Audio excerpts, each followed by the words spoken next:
So we had started looking at towers. So at the first instance, these were a pair of two unfactors of finite index.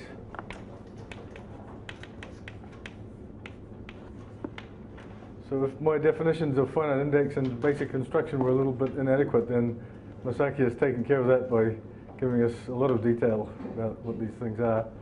And anyway, the idea is that one can do this basic construction and then iterate it.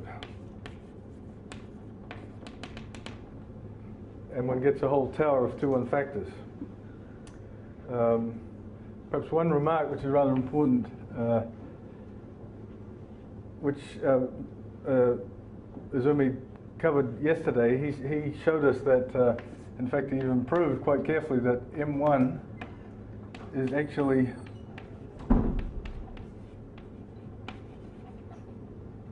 an MM bimodule.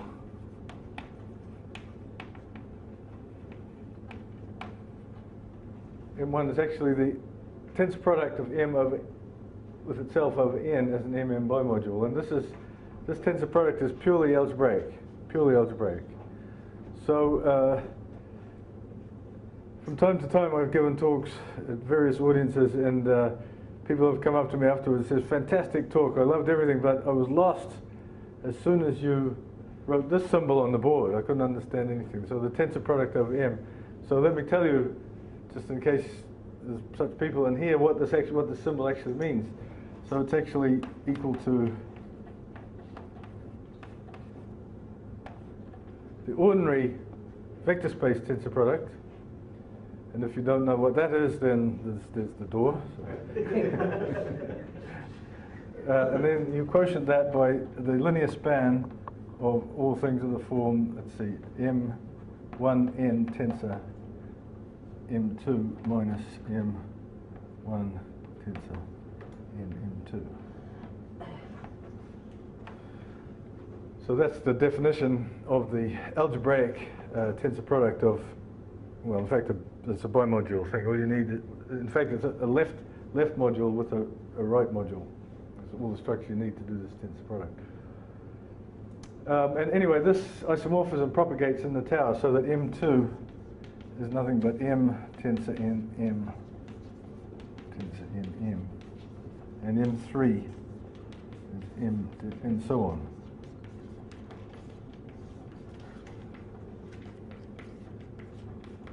In all cases, as an MM bimodule. Now, of course, the MM bimodule structure is all that's obvious in this tensor product, but we know, in fact, that it's an algebra. It has more structure than that, which we're going to take advantage of. All right, so the one thing that you'll perhaps notice immediately is that there's something wrong in terms of the numbering.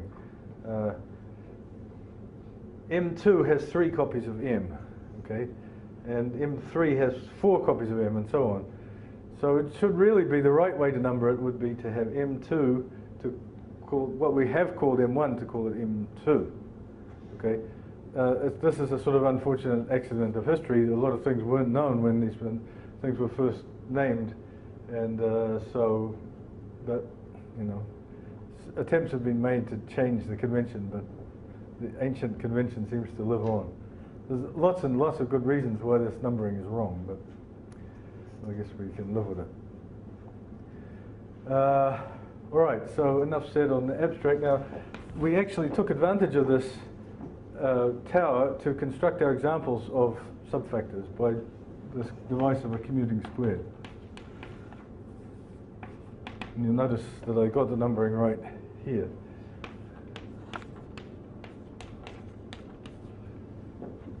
Officially, in fact, it should really be sort of a single A with a double subscript, but I hate double subscripts. No, I guess 2 subscripts. Well,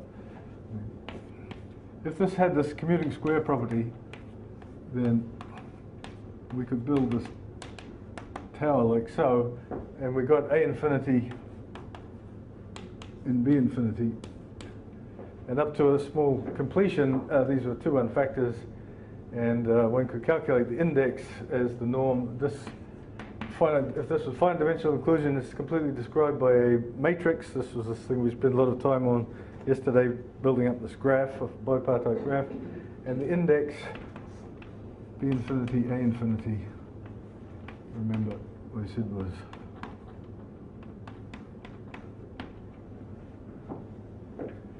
so someone asked me afterwards what happens if this is not a commuting square. Well, you may have trouble if it's not a commuting square.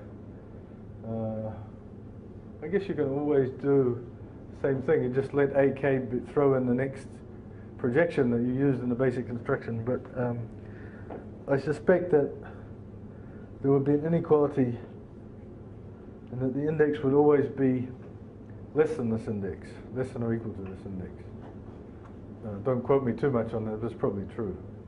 The commuting square condition forces the index to be as big as possible. This comes as a bit of a surprise. Now, the principle of index is you do have an inequality. You immediately have an equality from the Simpson-Popper thing. Even if you don't have commuting square. There might be. You can't control the conditional expectation onto the subalgebra. No, but I'm saying you have an inequality for the principle of index. Well, with element for something that we well, let's stay away from that. Sorry, you were saying you have a sequence lambda n of inclusions, and the index. Element of those. It probably is true, yeah, by the Simpson-Popper thing. Yeah. This thing is an alpha. Sorry? That inequality is an alpha. Oh, is it? Okay. Yeah. Then it must be right. That book's not quite as old as the Goodman de la Hart Johnston.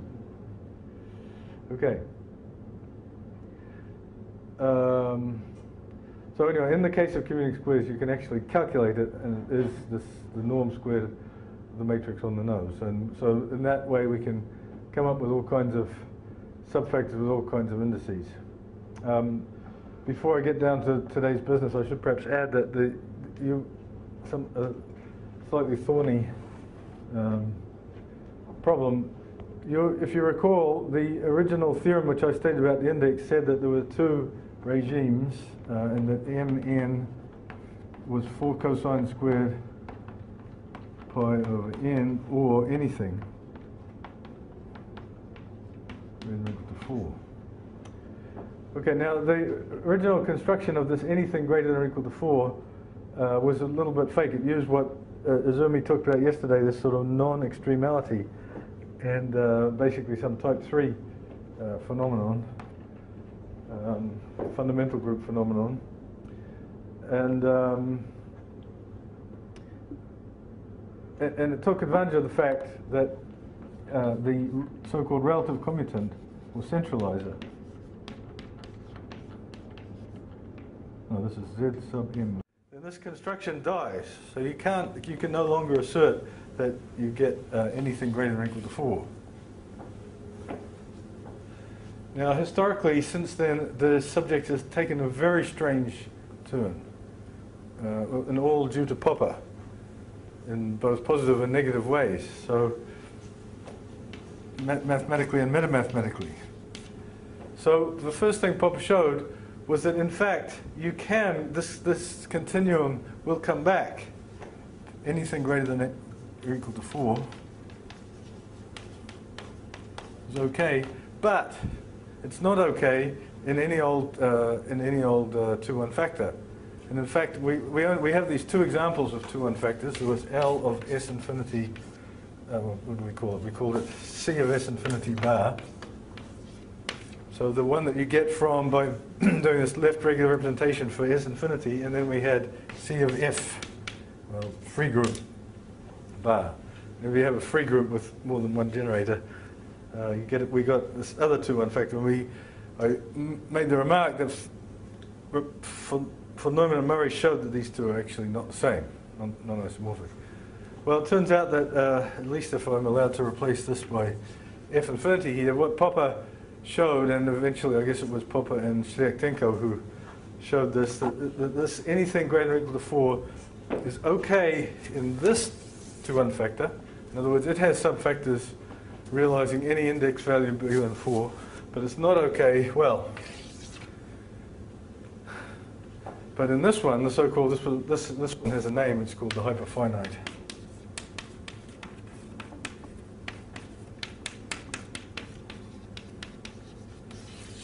But in this one, the construction that realizes all of these values bigger than 4 does not work. Okay? So at the moment, it is an entirely open question as to what is the set of index values bigger than 4 of irreducible subfactors in hyperfinite. So open. And it's one of the more important open questions in the subject. Index values of irreducible subfactors greater than or equal to 4 in C less infinity.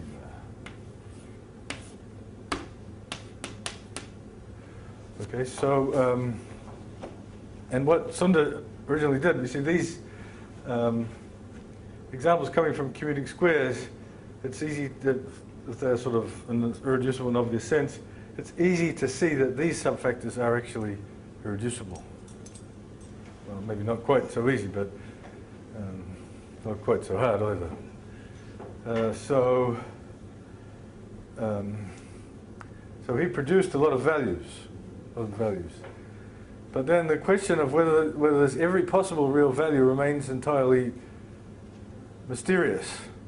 In a sense, it's not open, and that Popper claimed way back in 1988, I think, as early as 1988, that there's a gap between 4 and something like 4.2.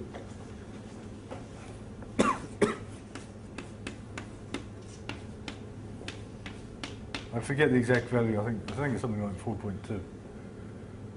So in other words, there's no irreducible subfactors of hyperfinite with index between 4 and 4.2.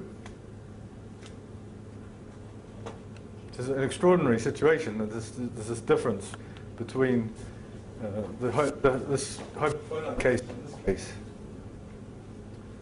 So one thing I certainly believe is this continuum bigger than 4, because I know how to prove it in a different way. So.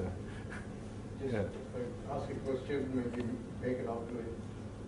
In my experience, the only examples I know of sequence of irreducible index values which converge.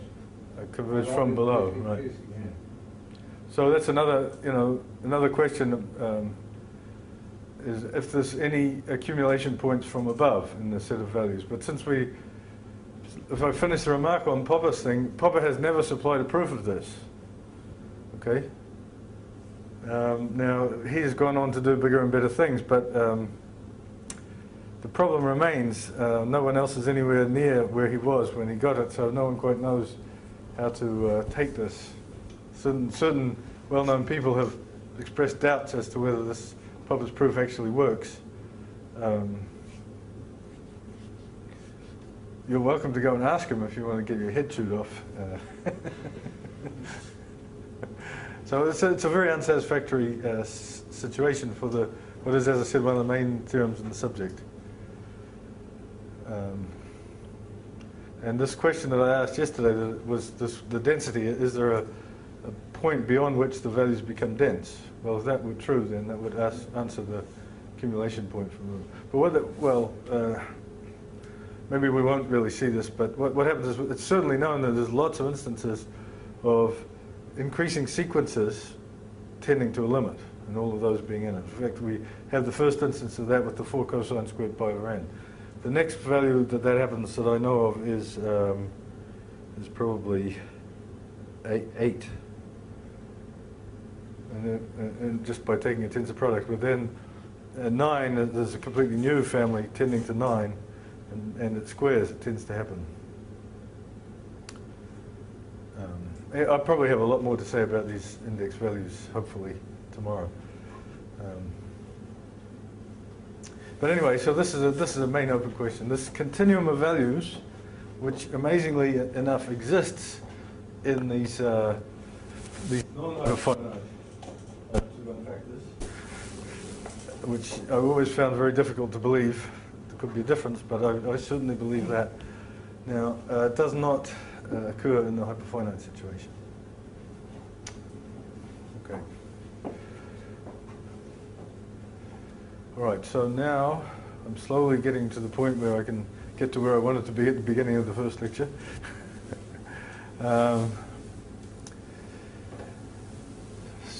But now I have to return to this thing and define a new thing. What is, we really haven't yet got to the heart of the theory of subfactors. We've got this index, okay, and the index is a number and it's an invariant. Obviously, if you have two subfactors that are the same, then they have, that are, you know, same up to an automorphism of the big one, and they have the same index. But it's very easy to get lots and lots of different subfactors having the same index. I mean, you can just get that with groups if you want. You get non-isomorphic groups, their fixed point algebras will have the same index. So one was interested in further invariants, and there is this invariant which is called the Standard Invariant. And it's a good invariant, at least in it satisfies a criterion that has lots and lots and lots of equivalent definitions. And my planar algebras are going to be one of those equivalent definitions of the Standard Invariant. But let me develop it more or less historically by looking at this situation here, and we'll see it in one of its incarnations.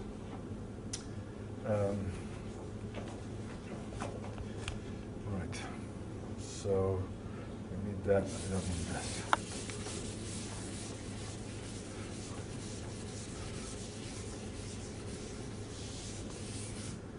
So if you were an algebraist, you know, then you would start this kind of tensor powers and so on would start, you would automatically start muttering homology, the words homology and Hochschild and so on.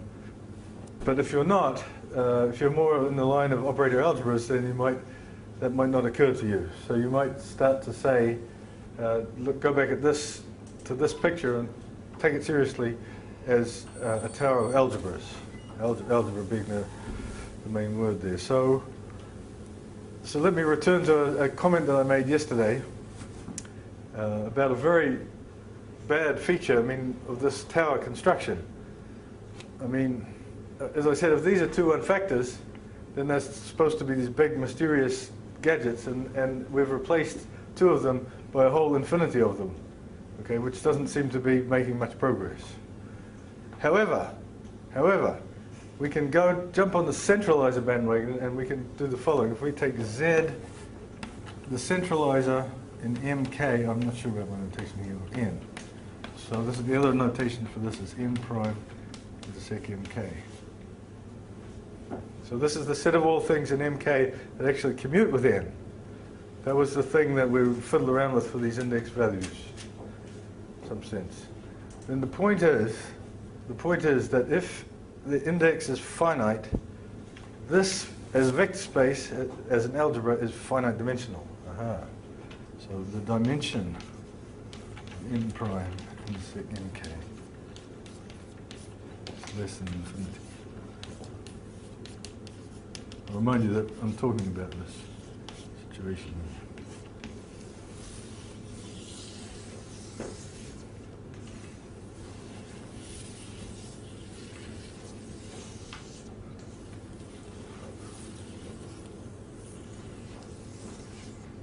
Another one, just to show how important I think this is. Fortunately, its proof is almost trivial. It's, you know, von Neumann could have done it instantly. It's not very difficult. But the repercussions are tremendous. First one being that it's not only is it finite dimensional, but it's a von Neumann algebra. All right. Well, we spend a lot of time talking about finite dimensional von Neumann algebras and what's their structure, right? They're just given by a bunch of numbers, which give the size of the matrix algebras, all right? So first of all, they are. So the first thing that pops out of this observation is that for each k, there's a bunch of numbers. For each k, there'll be numbers. Some numbers that you can write up, and this mk will be, this n prime intersect mk will be the direct sum of the 2 by 2, the 3 by 3, and the 1 by 1 matrices. Okay, we spent a lot of time on that. I hope you've all absorbed that by now. So not only that, but even better, we have that n prime, tautologically, n prime intersect mk is contained in n prime intersect mk plus 1. Okay, so we have an inclusion, a unital inclusion of finite dimensional von Neumann algebras. Right? We spent a lot of time talking about that. That's the same thing as one of these Bradley diagrams. So if this here were to be n prime intersect m 3, then if m prime intersect m 2 happened to be that algebra, then it could occur that the inclusion between the two is described by that particular Bradley diagram. Okay? So from this observation jumps a host of combinatorial data.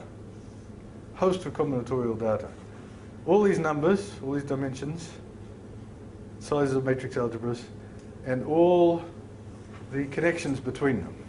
Okay? That's what you see as an operator algebraist. If you're a pure algebraist, you come across the same thing if you try decomposing mk as an n bimodule.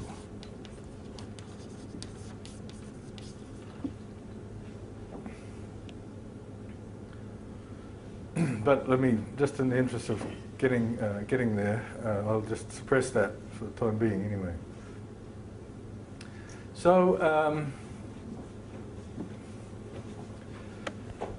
so the last thing I have to say about the structure that comes out is that you might think that this Bradley diagram connecting n prime intersect mk to n prime intersect mk plus 1 is a little bit arbitrary, but in fact it isn't at all, because of this basic construction, which we analyze carefully in finite dimensions.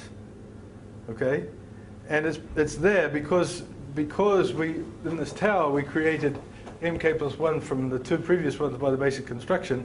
That's actually reflected in the centralizer algebras by the presence in the next one of the basic construction of the previous one. So if this were n prime intersect m3, this were n prime intersect m2, then we know that the next centralizer, n prime intersect m4,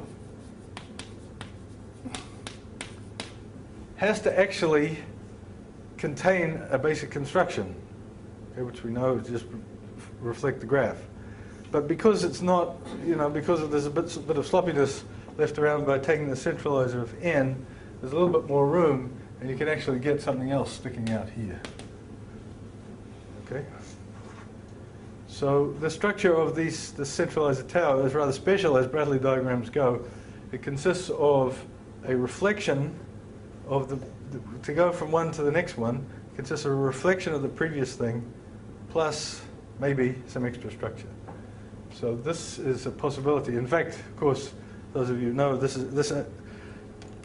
actually exists for there are subfactors whose Bradley diagram is precisely this one for the relative competence. Anyway, so let me just tell you what can happen. So if I went back down here, maybe that'll make it a bit clearer. This would be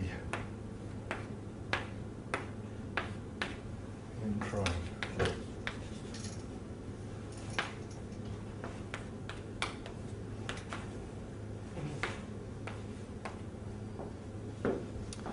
So this is the beginning of a tower that actually exists. In fact, there's lots and lots of subfactors for which their centralizer tower begins exactly like this. The fact that it's one dimensional here corresponds to n prime intersection n, which is the center. This is nothing but the center of n. And since we're dealing factors, that has to be one-dimensional. The fact that it's one-dimensional on this level, this is the centralizer of n and m, that's irreducibility. Okay.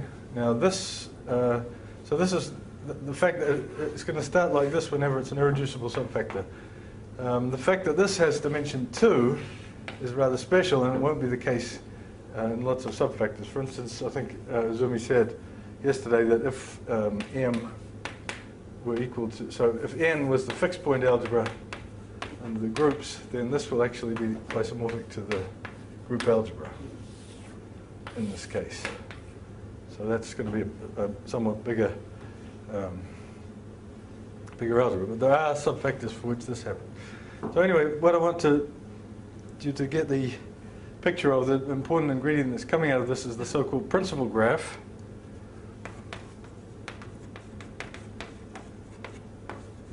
The principal graph, which is the backbone on which this Bradley diagram is built. You see, as I said, to go to the next step, you take a reflection of the previous step and you add some stuff. So let's have a look at this. We started off here. This one is the reflection of the previous one. Right, so we forget it. We only look at what actually is new here. So that's new. And then we go up here. Well, these two are just a reflection of these two. So they're going to just propagate. They're going to be there, not really new. But this one is new. Similarly up here, these ones are just the reflections of these ones. So this is new. And here, this is new.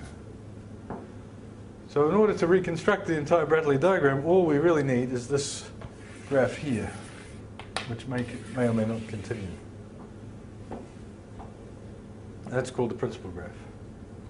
So we just take the graph, which it's a pointed graph, first of all, because it starts from this one. It's a pointed graph, and to construct it, we just take the new stuff. We forget about the stuff that was a reflection. We take the new stuff, and the whole. So conversely, we can once we know the principal graph, we can reconstruct that.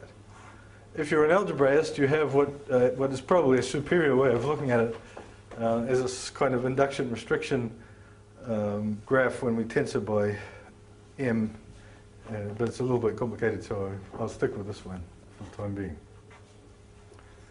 So anyway, one way or another, we come up with this principal graph. So that graph is connected, so the new... Right, does this result that you have to prove that the new stuff can only be connected to the old new stuff? Right. It's a good point that Jeff raises, that from what I've said, there's no particular reason why there couldn't be some new stuff up there and starting a whole new branch, but that doesn't happen because of the way the basic construction goes. Okay, so that's fantastic. We've got coming out of a subfactor, just a naked subfactor, all of a sudden has exploded this graph, this principal graph. Okay, and it tells us since we can reconstruct the whole Bradley diagram from the principal graph, it certainly tells us this interesting information, which is the dimension of mk. In parentheses mk. In fact, a moment's thought will convince you that the dimension of this is precisely the same as the number of loops based at this star, returning to star, of length something like 2k on the principal graph. So you can read it off quite directly from the principal graph. And morally, the norm of the principal graph, the norm of the principal graph is equal to the index.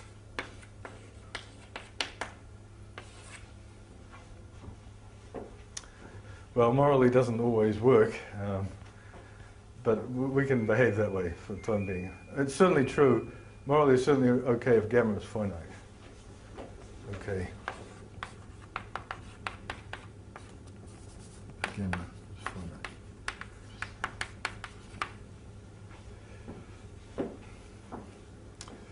finite. So obviously, there's this big dichotomy straight away. Gamma can be finite or infinite, and you can easily get examples of both. So this is referred to as finite depth. So Octano invented that term.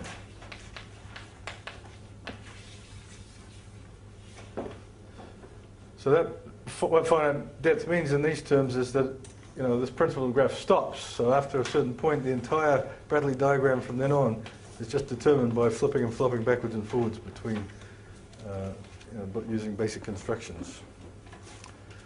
Okay, and the worlds of finite depth and infinite depth are sort of quite different in lots of ways, which I suppose you would expect. All right. So now I have it. I had to say what it was, and I gave a definition. Okay, there's lots of other definitions. And in fact, this is not the complete definition, but it's enough to get our hands dirty, very dirty, immediately. So the point is that it's obviously combinatorial in nature. So given a subfactor, it has this combinatorial invariant, which let's just say the principal graph. It's the principal graph. In particular, it has these dimensions. So the question is, how can you calculate it? So we come to a very interesting thing here. Suppose we had a commuting square, one of these guys. Then what's a commuting square? Well, the commuting squares we had, there's the Hadamard matrices and these bipermutation matrices and so on. Very combinatorial flavor. Okay, and lots of combinatorial objects you can take and then turn them into a commuting square. Okay? So you take this combinatorial object, you do this infinite construction, you get this infinite dimensional algebra and subalgebra on Hilbert space, and then you say, look at the invariance of that, and you get out a combinatorial structure coming out. Combinatorics in, combinatorics out. Okay?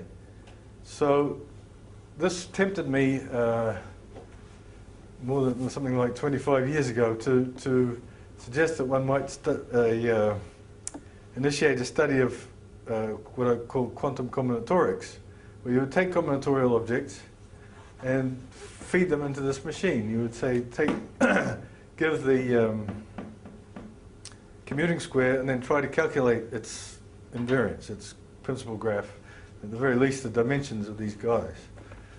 Okay, so there you would be getting invariance, rather non-obvious invariance of combinatorial structures. So if you had, so you might hope to investigate things with non-group-like symmetry. That was the idea. If there's this Rubik's cube, which is a group, but then there's these other versions which are not really groups. But maybe you could use this quantum approach to understand them. So yes. Wait, is there an obvious way to take a combinatorial object and create a commuting square? No. No. I mean, the hope was that. The hope was that there'll be lots of examples. One example is Hadamard matrix, complex Hadamard matrix, commuting square, numbers which are all invariants of the Hadamard matrix. Okay. So, for instance, as I said, there's 5 Hadamard matrices of size 16.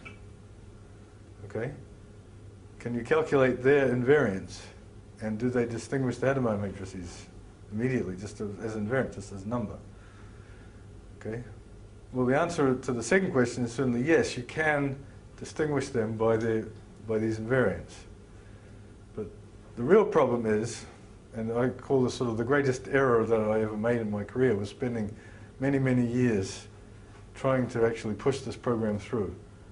Because you immediately come to a horrible, horrible problem, which is the computation of this number. I mean, we're going to see that the computation, the combinatorics in, to compute these dimensions is a perfectly finite problem. For if you fix k, if you fix how far up you want to know the stuff, it's just a simple linear algebra problem. It's the dimension of the rank of a matrix.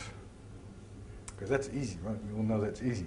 Unfortunately, although it's easy for a fixed k, as k increases, the size of the matrix is growing exponentially. And to actually hope to know it for all k, which is certainly what I would like to do, seems at the moment to be out of the question. In spite of many, many years of my life and the introduction of planar algebras, which is what we're going to come to in a second. All right, so the question is, how would you calculate this guy? How would you calculate this? At least its dimension. It's a good start, right? All right, so now we have to get back to this situation here. So we're going to start with this commuting square. And I'm going to, unfortunately, at this stage, I can't really avoid putting in the 2 subscripts.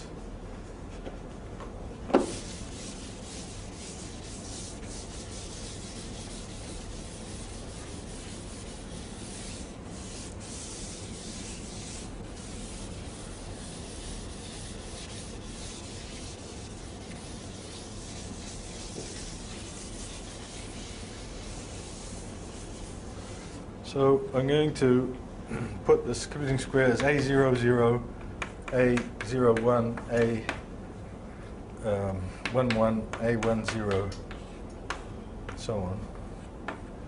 Okay, and then we saw that this will propagate. This will be A01, A10, A20. This should be A21. Hopefully I can keep this numbering straight, so that we'll get A infinity 1, and here we'll get A infinity 0. This is the subfactor that we're interested in, right? We just iterated this basic construction, computing square, kept everything fine. So in order to calculate the invariance of this, we have to do the basic construction vertically. But I already said yesterday that the magic of computing squares says that if you can now do this construction in this vertical direction, you get A02, A0, A12, A22, and so on. And that these things actually approximate A infinity 2. So the result of applying, now the numbering has finally got itself straightened out to 0, 1, 2. So this would be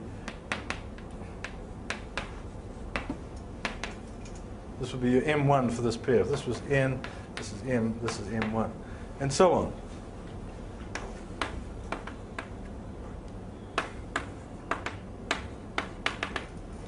Okay, so you have something incredibly useful, which is finite dimensional approximation of these infinite dimensional limiting objects. Finally, there's this wonderful result of Octano, which says that what we're looking for, right, we're going to have this A infinity K up here. And what we're looking for is elements of this algebra that commute with elements of this algebra. That's what we're trying to calculate. This is N, this is MK. We want the centralizer of N in MK. Okay, now, one way to avoid this would just be to do pure algebra. But if you don't want to do pure algebra, you want to do some serious math, you have to complete this, and it becomes a von Neumann algebra. Okay, and it could be that elements in the centralizer get introduced when you take the weak closure. Remember the closure in the von Neumann algebra sense. So we've taken these algebras, and then we've done, by this GNS construction which I haven't been into, we've taken a closure of them. So it could be that the centralizer elements that are in the closure. And that would be really nasty, because you could never really nab them. You'd have to approximate them all the time. Octano says, don't worry about it, guys.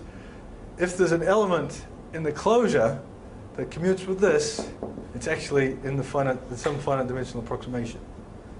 Okay? And the way things go, as soon as it's here, just by the magic of the basic construction, you can force it to go all the way down to there. So if we were looking at A infinity 3 here, and we had an element that was in it and commuted with this one, then it's actually right here, right here. Okay? It's amazing. And once again, by the magic of the basic construction and the fact that there's all these projections, all it has to do, conversely, to commute with everything is to commute with this one. All right? So the problem we're reduced to calculate this infinite dimensional invariant becomes a purely finite dimensional one. Here we have this algebra and this algebra sitting inside this common algebra here. They're both contained in this one. And we simply have to compute the elements of this one that commute with the elements of this one. That's it. That clearly is a finite dimensional problem in finite dimensional linear algebra. You just write down the equations, take a basis for this one, and you write down the equations that say that this linear combination of that basis commutes with the basis of this one. And it's all over. Finite dimensional. So this is why I was incredibly optimistic when I started out working on this, because it was just a finite problem in linear algebra, and that you can do, so on, finitely many equations, finitely many unknowns. Moreover, this has a horribly cohomological flavor, and this looks like a double complex, and things spectral sequences, and so on and so forth. But in spite of that early optimism, it soon faded. Well, not so soon. I tried very hard. But it did fade eventually, and now I'm quite pessimistic about this program actually working. However, I haven't given up, certainly never will. And let's apply it in the case of Hadamard matrices. Okay? So now I'm going to suppose that this commuting square comes from a Hadamard matrix. So we have a Hadamard special case.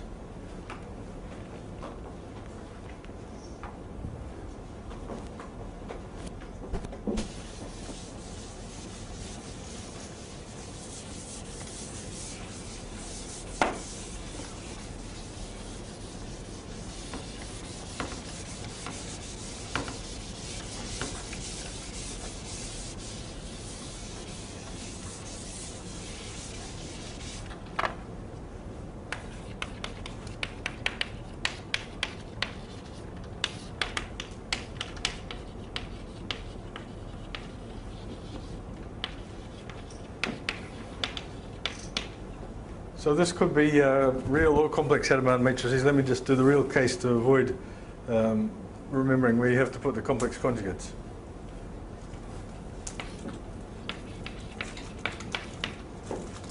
So as I said, all you have to do is write down the system of equations. You choose bases and you write down the system of equations that says that an element in here commutes with an arbitrary element in here. Okay, this is not magic at all. You just have to think about it and write down your bases. And instead of actually doing, I'm going to give you the answer. Right? It's an exercise that anyone, could do. Just sit down and do it for an hour or so. So first of all, we've got to go. The only data that's going in, the input, is the Hadamard matrix. Okay, so we have Hij, the Hadamard matrix.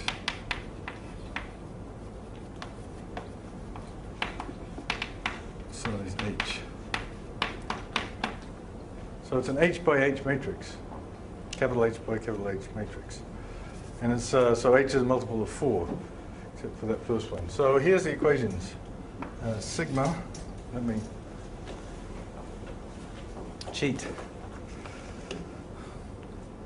Consult my notes. So this is to get the equations for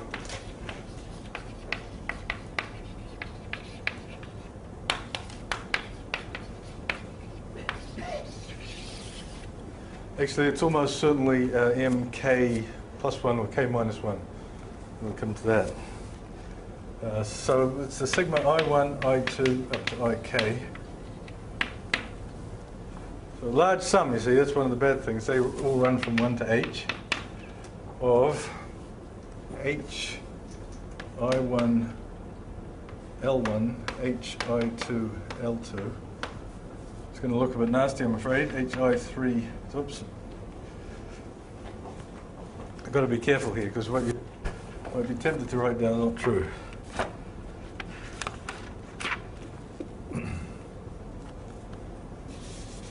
So watch carefully here. This is the. So I'm going to have I1 L1, and I'm going to follow that with I1 L2, then I'm going to follow that with I1 L1, I2 L2, I2 L2, I2 L3. And then I'm going to finish up with H, IK, LK plus 1. Then I'm going to have variables, X, these are the unknowns.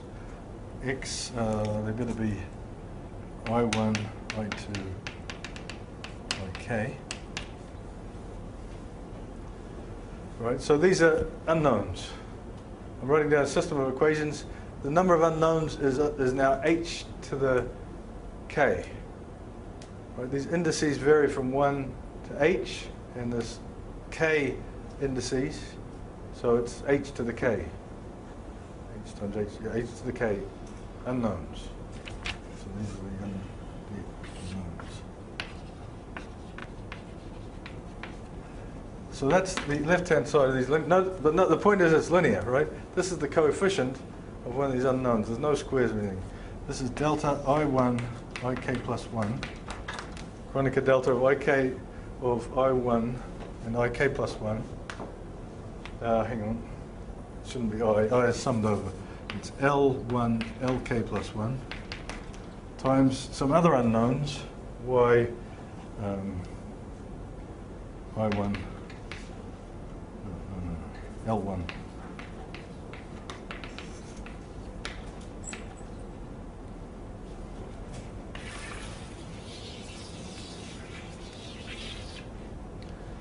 Okay, these are also unknowns.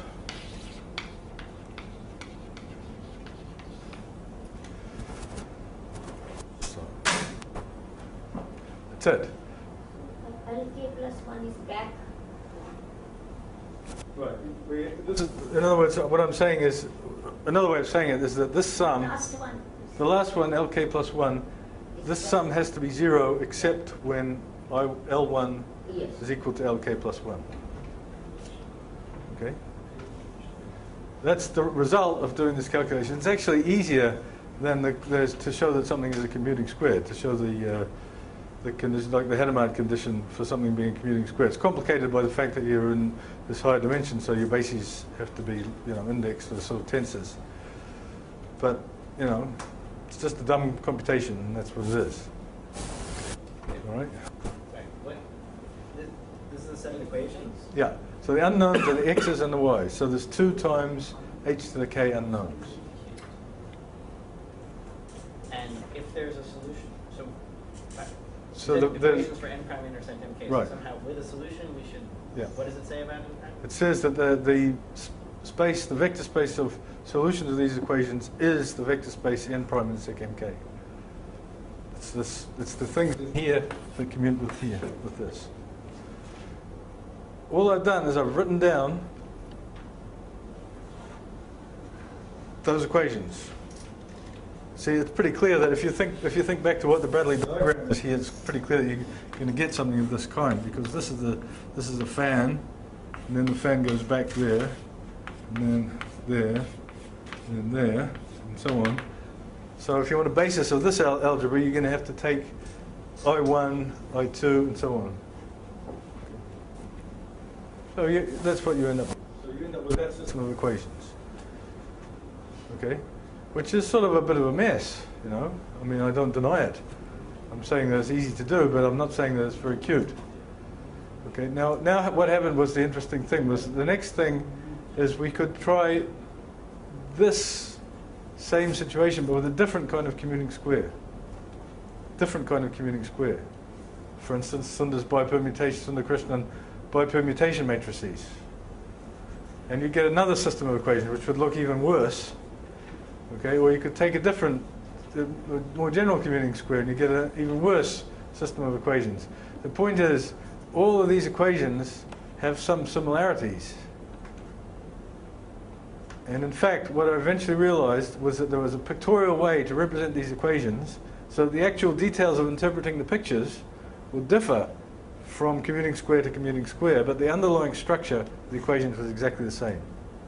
So I'll tell you what that structure is in this equation here, this situation here. So this is a way, of course, you can't remember, even I couldn't remember what the equations were, but it'll be easy to reconstruct them once we see the picture.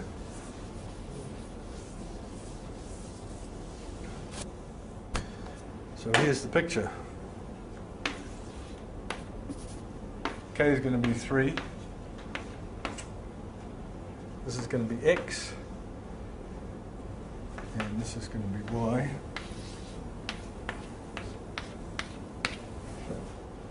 And here, let's get another color.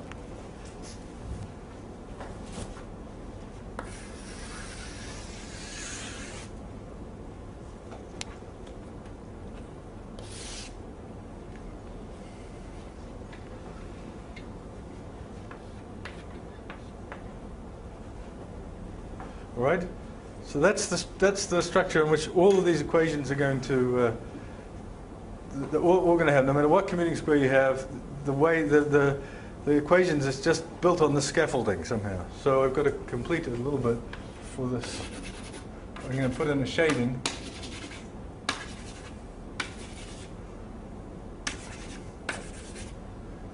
here, which is going to be the same here.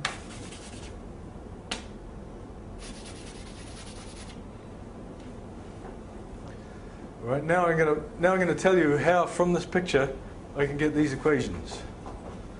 All right, so I'm going to put L1s, and there's going to be, I'm going to imagine somewhat as Zeph did when he gave his talk. He had his spin networks with sort of indices sitting on the edges, and then you summed over contracted edges. Well, I'm going to do something very similar, except my indices are going to sit in the shaded regions. So I'll have L1, L2, L3, and L4. And K is equal to 3 in this case. So I've got 4, that's correct.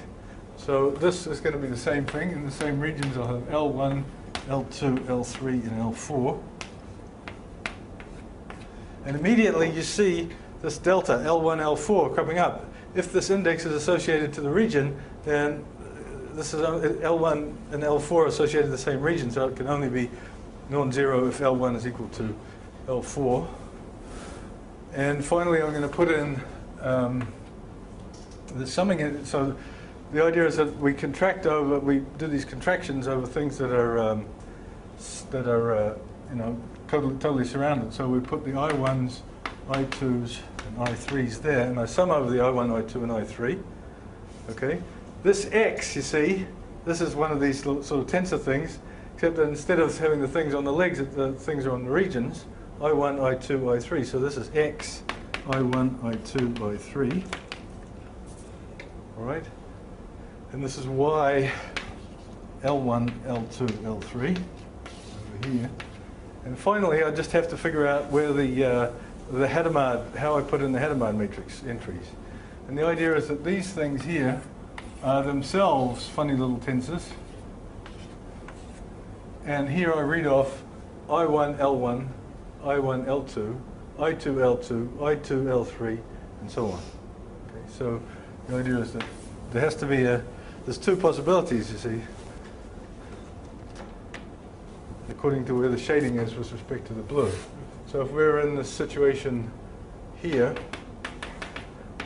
then that is a you know, corresponding to one of Zeph's spin vertices. This is H of I1, L1, and if the shading is the other way around, so this is L1, I1. If the shading is the other way around, so, and this is L here, and it's I there, then this will be H, I, L there. All right. So what I've described somewhat informally is a way to take this diagram as a mnemonic. It tells you how to reconstruct these equations. So first of all, we arrived at these equations by looking at this algebra, and then we said, well, there's this mnemonic. If we think of this as being x and so on, this, and the equations as being this blue string being able to come over the x and produce a y, okay, then that tells us we can reconstruct the equations from that. So this gives a representation of these equations. Right.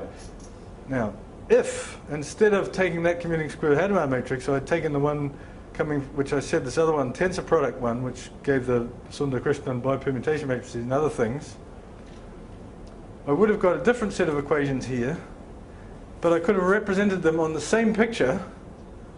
Simply, in that particular case, we would have got exactly Zeph's spin networks that he was talking about. Was that what they were called? Spin networks? Tensor networks. We would have exactly got his tensor networks. These variables now, instead of sitting in the shaded regions, they would have sat on these what are they called? The edges? Edges. Okay? And instead of reading off this being the Hadamard matrix, we would have a bit more data because we have 4 things here.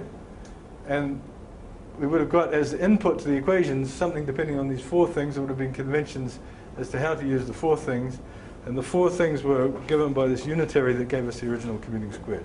So the picture is that whatever the commuting square is, there's something to be put at these local tensors here, which comes from the Hadamard matrix, comes from the commuting square. The equations always look the same. They always look the same. Right? And now once you do this, you can't help playing around with these equations and manipulating these pictures. And what you see immediately is... I just want to make sure, so the L's are fixed, right, the L's are sort of the external things. And you're letting I's vary in these. And the I's get summed over. And each choice, each sort of labeling of these internal regions, you get this kind of... Each labeling of these internal regions corresponds precisely to one term in the sum. But the picture itself doesn't change. The picture doesn't change. So you don't redraw that blue line in some other way. No. So the first observation that you make when you've got this, the pre-observation, which is highly important, is of course that the commuting square property itself, the Hadamard property in this case, is completely translated by the following picture with the conventions that this equals maybe a little multiplicative constant here, we won't worry about that. But this diagram is equal to this one with all possible shading. So there's actually two forms of this. There's this shading and there's this shading.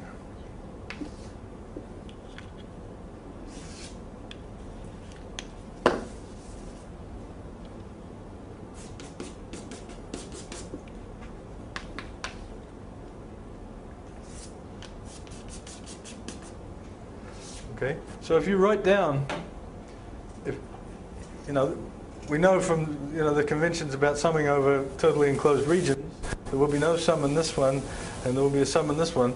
If you write down these equations for the h, I, k, you'll get immediately the Hadamard conditions. Okay, so Hadamard matrix, or in general, a commuting square property, is exactly equivalent to the equality of these two pictures. With these two, this equals this, and this equals this. Right, so now we've translated everything into pictures somehow. We can forget about the equations, the details of the equations altogether, and we can just say, well, they're going to be represented by these pictures, and in these pictures I'm free to do these manipulations. Okay, locally I'm perfectly free to do these so-called type 2 Reidemeister moves anywhere that I see fit. So for instance, I could convert this equation into another equivalent version by doing the following. But this one by the Reidemeister moves, this one would pull through these two and end up maybe for k equals 2, this one maybe for k equals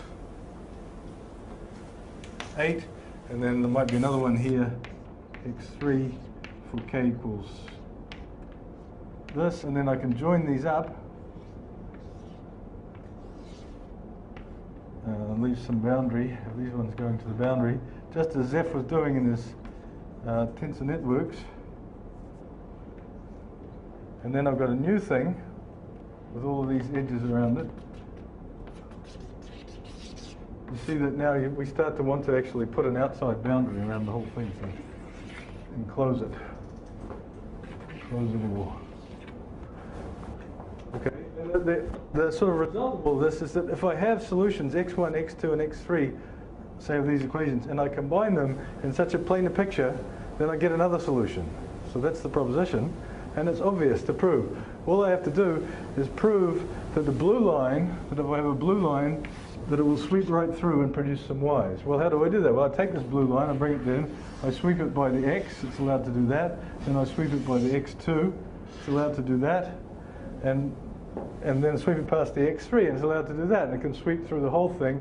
All that's going to happen is every now and again it might have to meet one of these things, and it can do that by the Hadamard property, by the commuting square property. And when it sweeps by one of them, the x's change. Sorry? When it sweeps by one of the x's, it produces a y. Produces a y, and all the shadings get reversed. So the theorem is that I'm going to define the object necessary to state the theorem. The theorem now is that the solutions of these equations form what's called a planar algebra. Okay? And this is how I was led to this notion of planar algebra. This is exactly the historical path that led me there, was this reasoning. And the reason I wanted to do it was that these were the obvious symmetries of the equations. This was the structure which would allow me, I hoped, to actually solve these equations for all k in lots and lots of cases. Okay. So you can combine the solution, and you know this diagram in calculus proved so powerful that I was starting to prove theorems about subfactors, but they were only true for subfactors that arose in this way. Okay. From a commuting square. So I began to suspect that maybe the pictures were somehow more universal than just these equations, and in fact the result was that I managed to axiomatize subfactors, you know, themselves to a certain extent just by the pictures. But that was years later in the game, by result of Popper. Originally this was what planar algebras were, and they were for this specific purpose of solving these damned equations. Now, X years later, I still think that this is the right approach. And the most powerful tool is going to be these nonlinear structure. The fact that you can combine these things in nonlinear ways. But then you get into a whole very difficult world of nonlinear algebra, you know, algebraic geometry, but it's real algebraic geometry, and it seems to be very hard to make progress on that, even with computers. Okay, that is the result of, this is the origin of planar algebras for me. It's very, very concrete, very utilitarian object. It was never intended as some kind of categorical language or anything like that. It was intended as a tool to solve equations. Okay, so let me say briefly what this situation is for the Hadamard matrices. Having developed all this technology and so on and so forth, and applied it as much as possible to that Hadamard matrices, real Hadamard matrices. This is the truly abysmal situation, our ignorance. This shows our incredible ignorance. So, first of all, you know, it's not all that bad. I can actually do it in some cases. So, in the 2 to the n by 2 to the n Hadamard matrices, there's the standard one where you take our 2 by 2 matrix, 1, 1, minus 1, blah, blah, blah, and then you take the tensor powers of that. That one we can completely solve. We don't need the planar algebra technology at all. It's just a group theoretic thing. It's very simple. We know the answer. And the answer is something like the dimension of n prime intersect mk is 2 to the probably k minus 1 at a guess. Some version of 2k. Okay. Now, so the dimension, the size of the Hadamard matrices were 1, 2, 4. So this case is taken care of. Turns out that this case is taken care of. Then 8, that's 2 to the k, so that's taken care of. 12 is the first one. Okay? For 12, we know unbelievably little. Okay? It's just appalling. This is not, you know, 12 is not a huge number, but unfortunately 12 to the n grows rather quickly. So what I know for sure is that the dimension of n prime intersect m2 is 2. The dimension of n prime intersect m3 is 5. The dimension of n prime intersect m4 is 14. And the dimension of n prime intersect m5 is 42. So are you saying that the dimensions are independent of the Hadamard matrix? No, not at all. You want the size of the Hadamard matrix? Yeah. In 12 you have more. Oh, sorry, I'm sorry. In 12 there was only one Hadamard matrix. Real Hadamard matrix. There's only one. Well, in 16, 16 is more. But in 12 there's only one. And this is what we know. No, but can these numbers be different for different Hadamard We'll see that, we'll see that. But for 12, there is only one Hadamard matrix. So there's only one set of numbers. All right. So let's go on to 16. So I don't know it any higher than this. Even getting to this, n prime intersect m5, took not just computers but clever manipulation of these equations.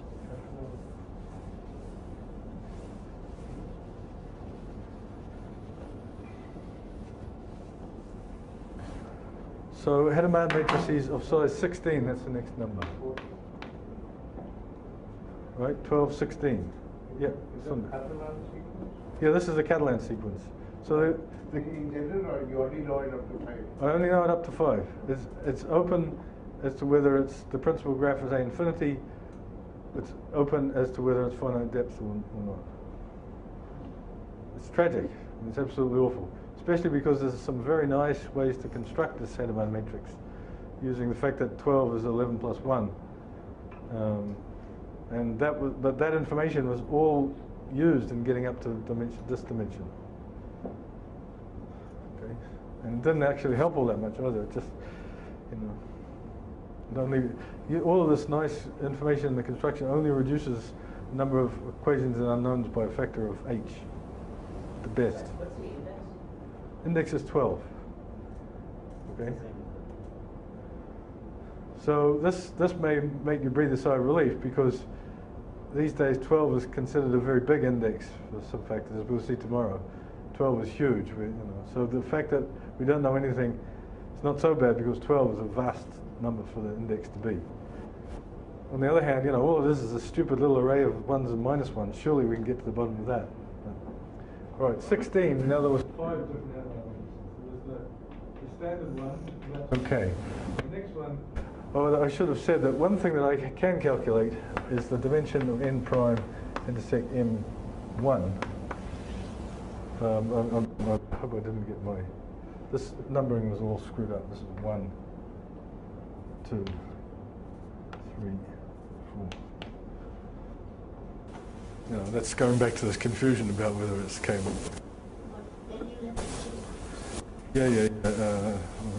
Whatever. K can be either K minus 1 or K plus 1 according to what should be right. So the dimension of n prime intersect m1, which is now the one that will be 2 here, you can always get this. This is always possible. So that's sort of the good news, and maybe I should have started with that. At least this first one is a completely computable invariant of the Hadamard matrix. You can write down a graph, which I can define in terms of the Hadamard matrices, and you just count the number of connected components, and that's the thing. So that's wonderful. So that and this invariant splits the 5 16 dimensions, basically splits them up into 5 different cases. So for this number, the 16 one splits up into 16, 7, 4, 3, and 3. 3 and 3 look like they're the same, don't they? But in fact, they're a very small extra consideration of the structure tells these apart. There's the traces. The algebras, they have minimal projections, they're abelian traces tell them apart. So basically this thing, and the traces can be read off the graph too. This first invariant just splits all these 5 different ones, tells them all apart, which is good. This one is standard, so we completely understand it. This one, 7-dimensional one, was finally solved by Richard Burstein in a tour de force, which is not well enough known. He completely identified the corresponding subfactor in terms of groups. There was a group of order 200 and something, and somehow you could construct, and a cohomology class, non-trivial cohomology class, and H3 of that group. And he could actually construct the subfactor from this Hadamard matrix entirely in terms of that group. It's his thesis, and it's available surely on the archive. Okay? It's a wonderful piece of work. When was that done? That was done 5 years ago now, 4 or 5 years ago. And this case, I've pushed him to try to do that, but he says that's a lot harder, and these cases are unknown. What is known is some of the higher relative commutants. So n prime intersect m, k is probably known up to about k equals 4 for all of these examples here.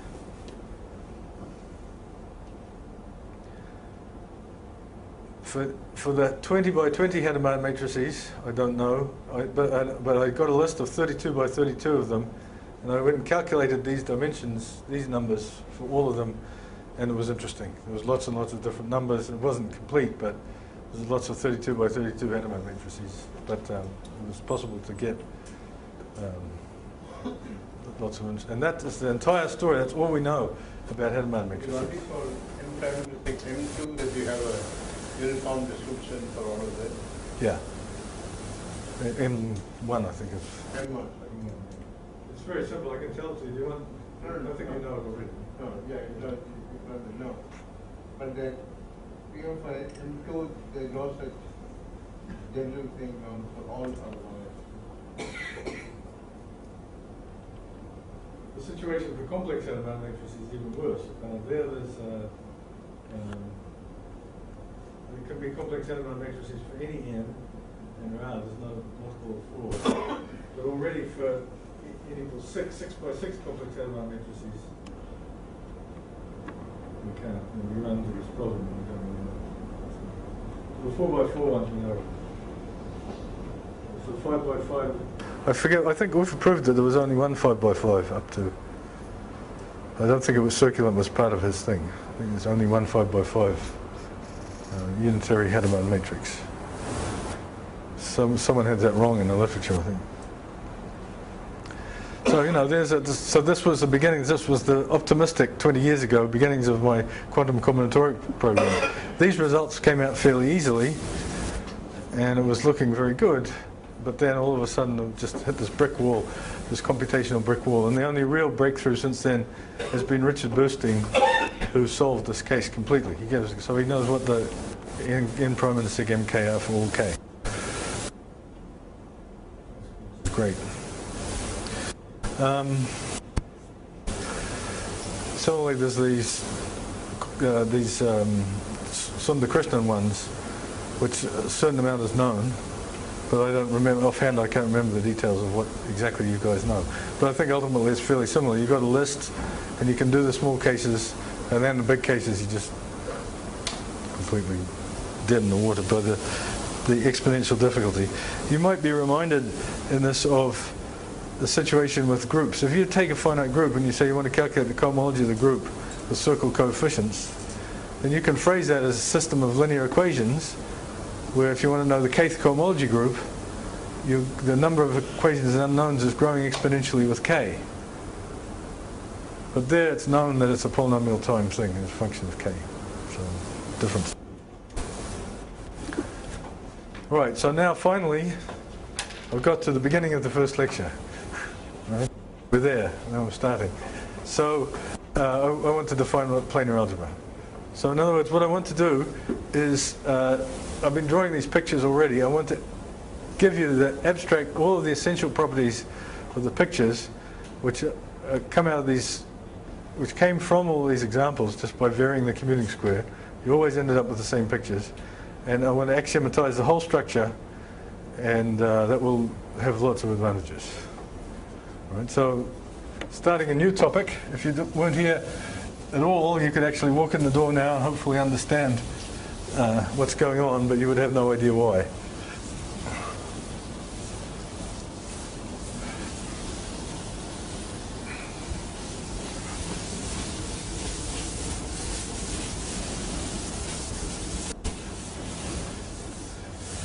Okay, so here we go, new topic, planar algebras.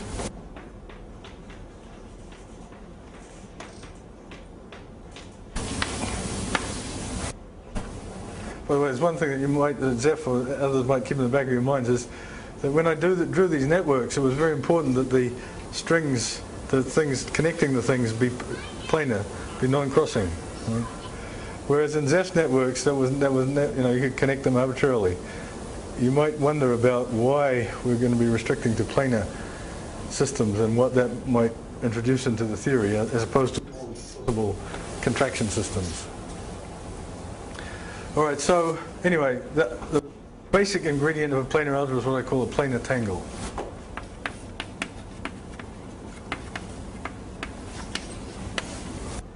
So a planar tangle has some certain non-negotiable structure. Okay. In order to call yourself a planar tangle, you have to have the following things. After that, you have to have a big disk. You have to have some internal disks.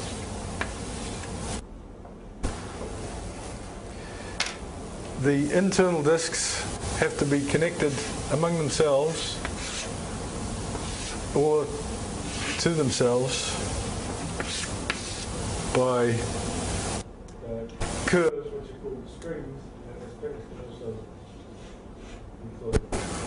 So red and blue, that's a string and not a disk.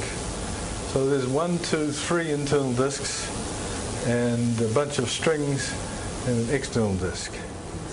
Go around Sorry, the strings are the blue ones. the blue ones go around. the blue ones can certainly go around the internal disk if they have a chance. Remember, they have to be planar, so in order for that to happen, you're going to have some situation like this.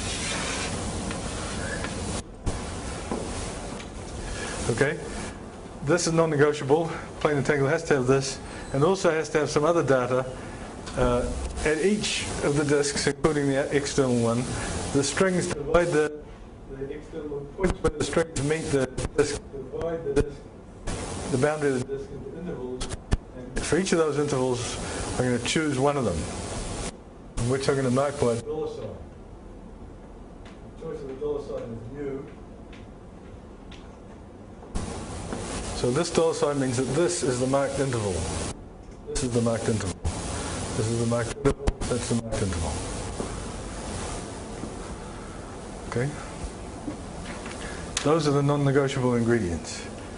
That's all. So this is the most general form I'm going to omit for a planar tangle. Now comes the thorny, vexing question that what do I actually mean by that picture? What do I actually mean by that picture? What I mean is I mean that picture as a subset of the complex numbers, or the real R2. So these curves, these disks, they're smooth disks. They're not necessarily, they might be like that.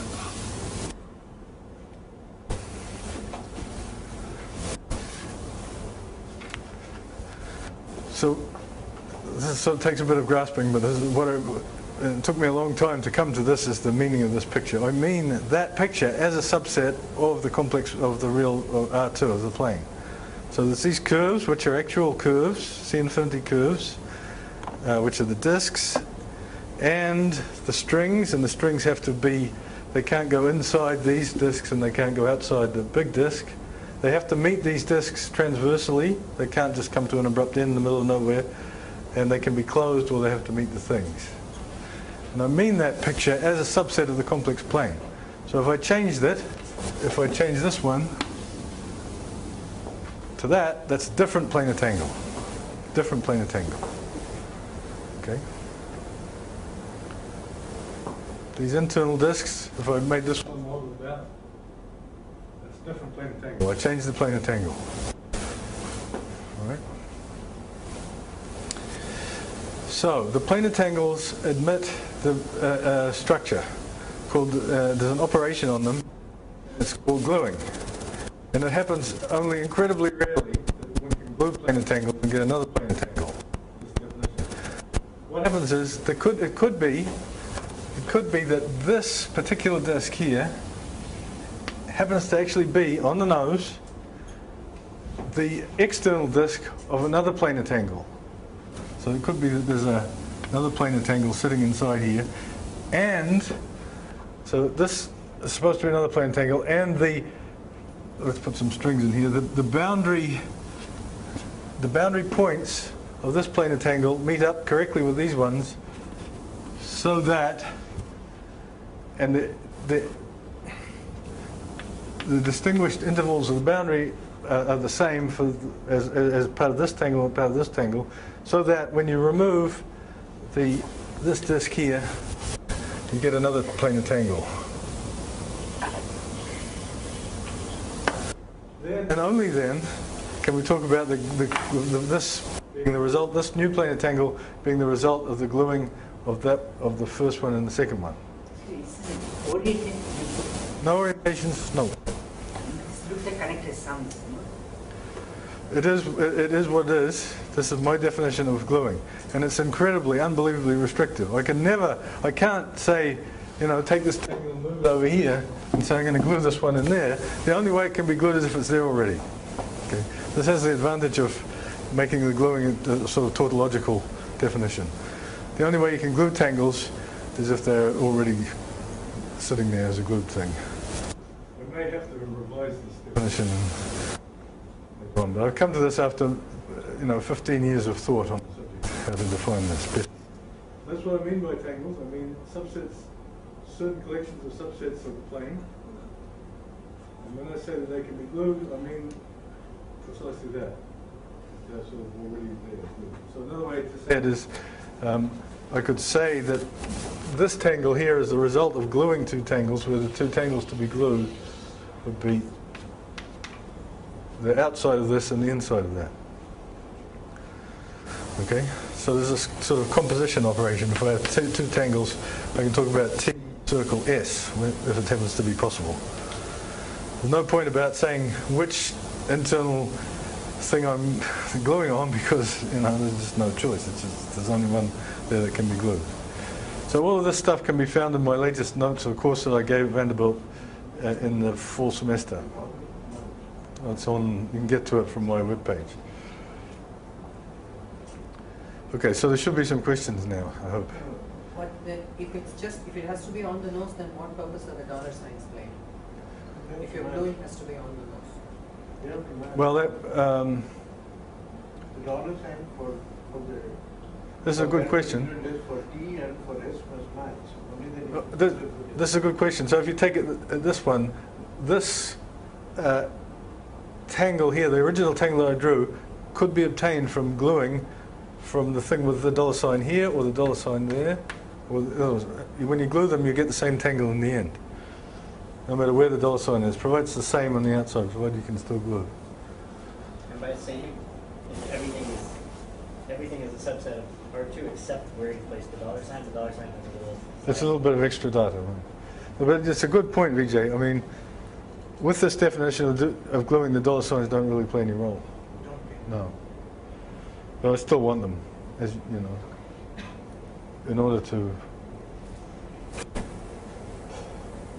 there was a question that people didn't give Zephyr hard enough time on. He managed to talk his way out of it, which is, when how do you have these edges in his networks and the spins go to the edges, but how do you know which, there's a sort of n factorial ambiguity about which edge is receiving which which index, and the dollar signs sort of take care of that ambiguity here.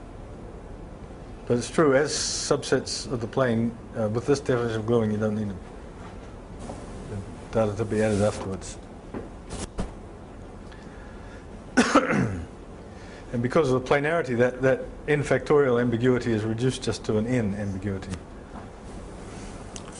Okay, so that's the planar tangles with the gluing. And so I'll give you now the definition of a planar algebra, and then we'll stop, I think. Yes, that'll work perfectly. So definition of planar algebra.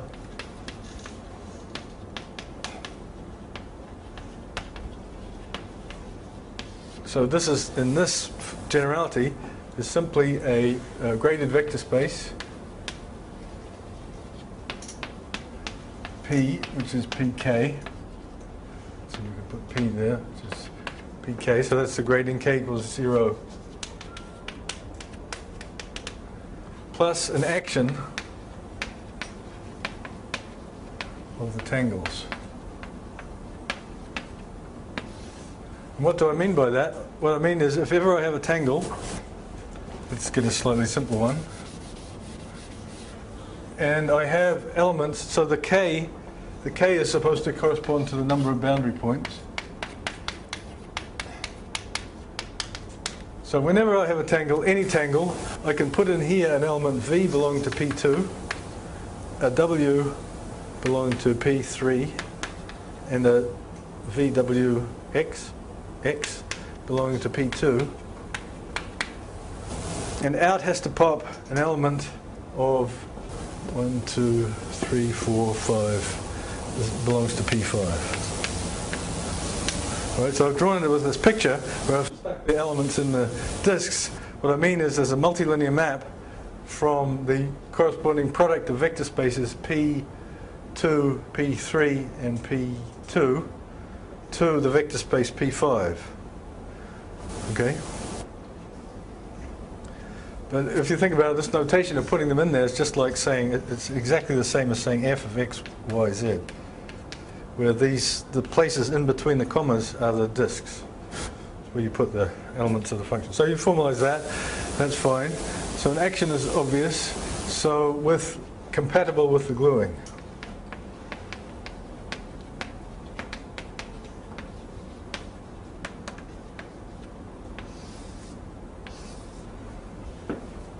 So maybe I should say a few more words, because it's not, maybe not be obvious to everyone how I've taken care of this ambiguity about where the indices go. The action is, what is a multilinear map is going to be, we're going to take a vector which is going to be a function from the disks. The disks are actual honest subsets of the R2. They're going to function from these internal disks. That's an element of the direct sum of the vector spaces, and it's a function. This tangle is going to define a function from that vector space to the vector space of the boundary. Compatible with the gluing. So that means that let's do a gluing, and we'll see what compatible with the gluing means.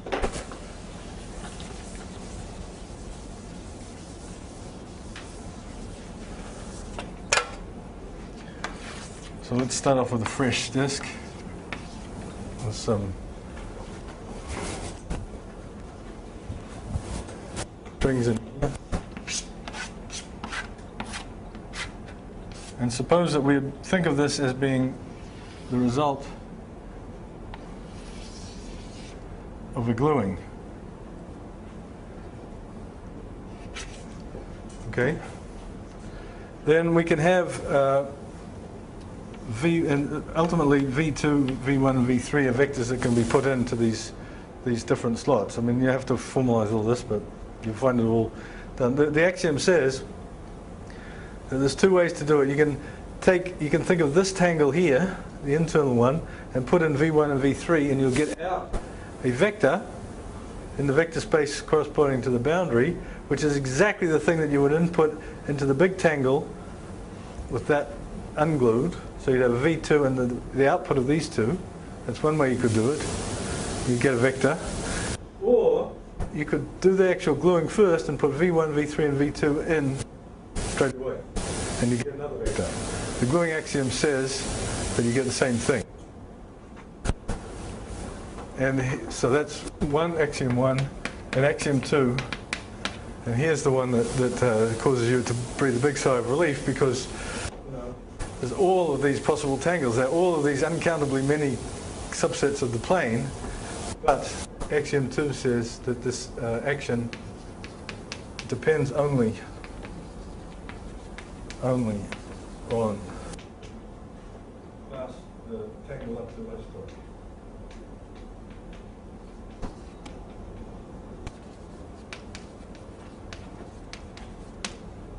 So there's the complete action, so we're planar algebra. So in other words, although, if I do a little deformation of this tangle, although I get a different tangle, I could move this one around and screw this one up, I could make that one bigger, I could do all these things that I might not have wanted to do. They would give you different tangles, but the axiom says they act the same way. Okay. So you could re-axiomatize the whole thing with the tangles being isotopic classes of tangles, but then gluing becomes a nuisance, and there's subtleties if you do it that way, rather than this way. And the nuisance or subtleties is about identifying what the ranges are? Yeah, I mean, it becomes more obvious if you take this tangle here with no strings at all. You can do an isotopy of that so that this disk becomes that one. So what does it mean? You have to think about that. You want to sort of have kept track of which one is which one. But with this definition, there's absolutely no question. This tangle is this tangle. It's this subset and this subset. So if I wanted to define a multiplication, or even with strings,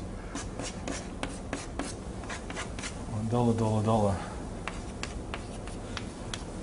If I wanted to define multiplication, which way does it go? Well, I say it goes there and there. And that's the picture, because that's the picture I've drawn in the plane. Now, in fact, the axiom says that I could have... Of these axioms, by the way, the one that I would most like to play with is this one here, the invariance under isotopy.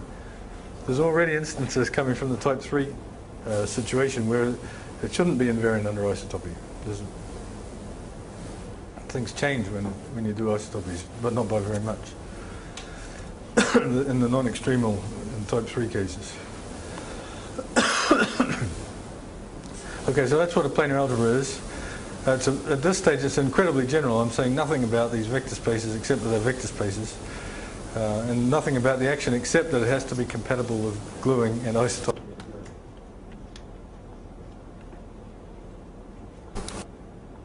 Okay, hopefully there's some questions on that. I assure you that 15 years of working with this different. And this may still not be over. So there will yet be refinements.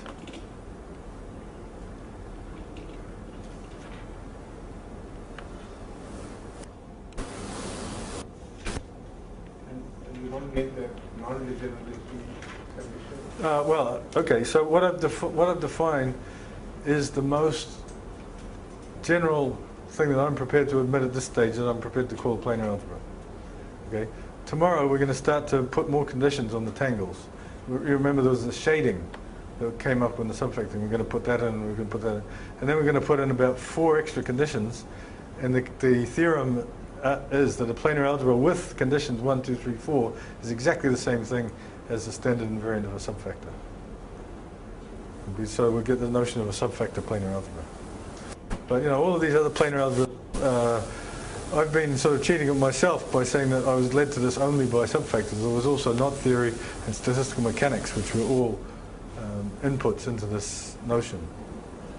You know, if I'd been drawing these planar tangles in a certain specific way, but if I'd drawn them, you know, in this way,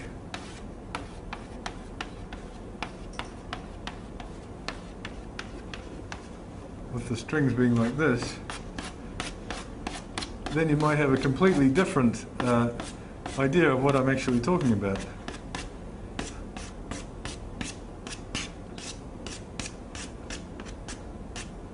Okay, that with the dollar signs in appropriate places is a perfectly fine example of a planar tangle. And I'm also thinking about these ones. Just that these little simple ones seem like a good place to start.